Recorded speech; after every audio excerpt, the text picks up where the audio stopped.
Chapter 1. The Echoes of Yesterday.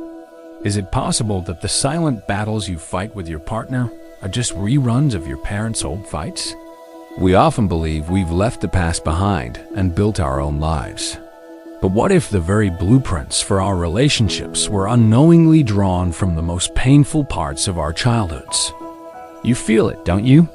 That familiar sting of an argument, the way a small disagreement can spiral into days of silence. It's the exhaustion from constant drama, the feeling that you're stuck in a loop. It's the low energy, the sleepless nights, and the sense that your relationships are a source of stress, not joy. You might think it's just how things are, but author Nedra Glover-Tolwab reminds us that how people engage in the family is usually how they engage in the world. Think about it. The screaming matches, the cold shoulder treatments that last for a week, and the broken things. We might see this behavior as normal because it was our normal. In our minds, our parents' strategies became the correct ones. We never learned to enjoy relationships because we were too busy learning to fight and protect ourselves.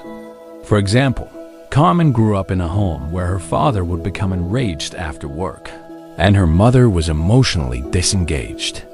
As a result, Carmen and her siblings would tune out their parents' arguments, and she would avoid being home as much as possible. So how do we break this cycle? Journal your childhood emotions. Sit down and write about what your childhood felt like. What emotions surface when you think about your parents? Have you ever felt betrayed or neglected? This isn't about blaming. It's about making the deep roots of your behavior visible so you can finally address them. Acknowledge the pain. Instead of shutting your eyes and staying silent, learn to acknowledge the destructive behaviors you witnessed. Realize that what you experienced may have lacked something essential, and it's okay to admit that. This is the first step toward understanding the why behind your current struggles. Seek outside perspective. If the feelings are overwhelming, or if you feel a dark cloud of sadness and frustration, consider talking to a therapist. A professional can help you untangle these knots and build new, healthier patterns, offering a path out of the shadows you've lived in for years.